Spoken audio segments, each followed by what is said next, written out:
Por que devemos defender o direito de ser ofensivo?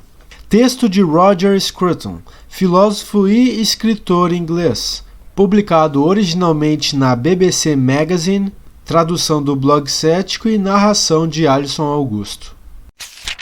Para ouvir mais narrações como esta, acompanhe o podcast Narração Filosófica, um podcast no qual eu, Alisson, faço a leitura de textos variados, inclusive artigos acadêmicos e livros de filosofia. O link para o podcast você pode encontrar na descrição deste post. Vamos agora ao texto de Sir Scruton. Para pessoas como eu, educadas na Grã-Bretanha do pós-guerra, a liberdade de expressão tem sido uma firme premissa do modo de vida britânico. John Stuart Mill expressou o ponto.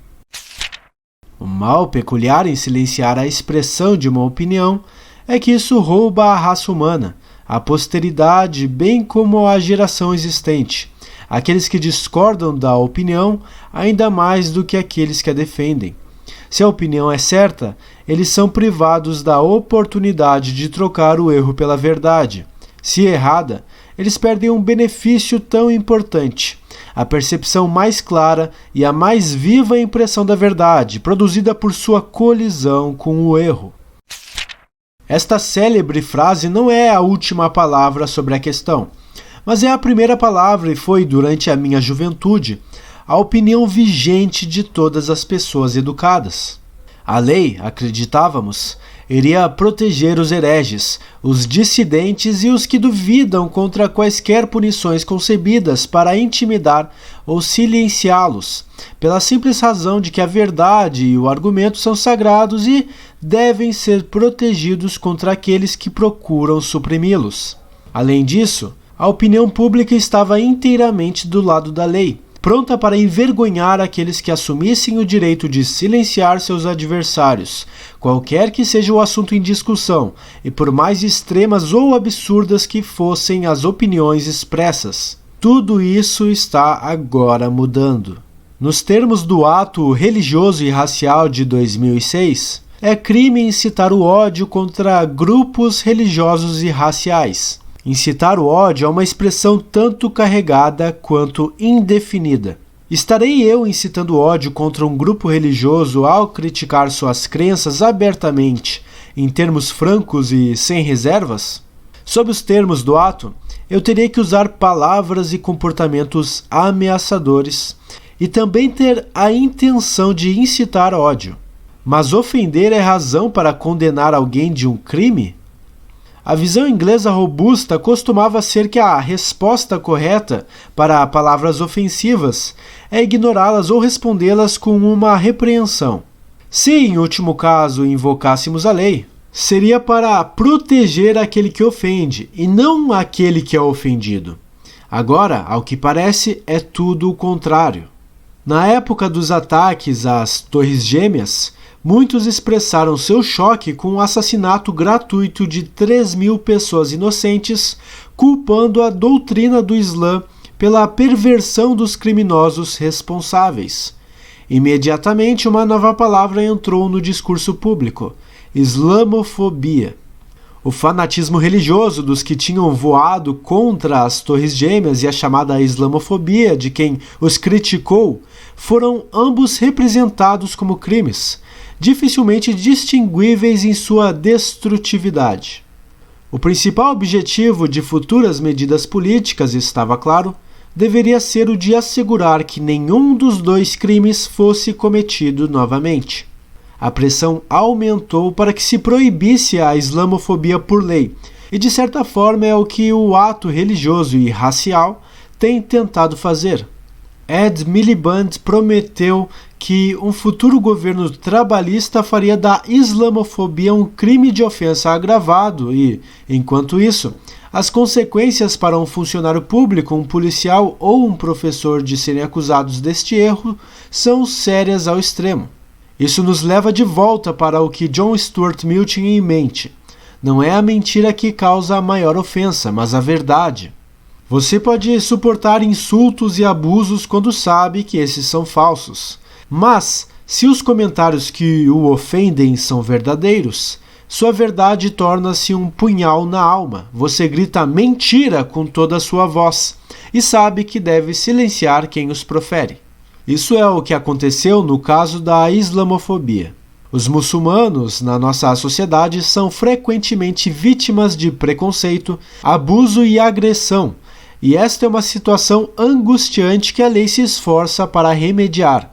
Mas quando as pessoas inventam uma fobia para explicar toda a crítica ao Islã, não é esse tipo de abuso que eles têm em mente. Eles querem esconder a verdade, querem gritar mentira à crítica e silenciar qualquer tentativa de discussão. Em minha opinião, no entanto, é hora de trazer a verdade à tona, incluindo a verdade sobre o próprio livro sagrado. Os filósofos clássicos islâmicos, os primeiros juristas e os poetas sufis, todos tentaram interpretar o Alcorão de modo que esse fosse compatível com a vida no mundo real. Mas os seus esforços foram cada vez mais desaprovados, e agora é amplamente aceito entre sunitas ortodoxos que a interpretação não é mais permitida, ou, como diz o ditado, o portão do Ijtihad está fechado. Nenhuma das verdadeiras dificuldades deve ser discutida. E, no entanto, é justo agora, no encontro do Islã com a democracia ocidental, que a discussão é mais necessária. Os muçulmanos devem se adaptar, assim como todos nós temos de nos adaptar às circunstâncias novas em que vivemos. E nos adaptamos colocando as coisas em questão, perguntando se esta ou aquela crença é verdadeira ou obrigatória e, em geral, abrindo nossos corações para os argumentos de outras pessoas e tentando responder a estes com os nossos próprios. A liberdade de expressão não é a causa das tensões que estão crescendo ao nosso redor, mas a única solução possível para elas. Se é para o governo ter sucesso em suas novas medidas para erradicar o extremismo islâmico, ele deveria incentivar as pessoas a discutir o assunto abertamente, independentemente de quem possa se ofender. Em 2008, tornou-se também um crime incitar o ódio contra grupos definidos por sua orientação sexual. A visão liberal ortodoxa é que a homossexualidade é inata e inocente. Como os islamitas, os defensores dessa visão inventaram uma fobia para denunciar os seus adversários. Desvie-se da ortodoxia na menor questão e você vai ser acusado de homofobia. E, embora esta ainda não seja um crime, ela é acompanhada especialmente para aqueles com qualquer tipo de cargo público por custos sociais reais. O medo da acusação, de permanecer à margem da multidão, de não estar impecavelmente ao lado das opiniões vigentes, explica grande parte da legislação que ataca a liberdade de expressão neste país. Os políticos não têm examinado suficientemente o que queriam dizer com incitar o ódio. Eles têm sido ansiosos demais em mostrar que estão do lado dos muçulmanos e também de homossexuais, não obstante o conflito manifesto entre os dois. É precisamente por esta razão que eles deveriam ter sido cuidadosos com a introdução de frases vagas, que poderiam ser usadas para silenciar discussões. Podemos desaprovar da visão de que a homossexualidade é um pecado, mas isso não quer dizer que os pregadores de rua que foram recentemente detidos por dizer isso estão incitando o ódio. Por mais equivocada que seja a sua opinião, ela é uma contribuição legítima para um debate público muito necessário.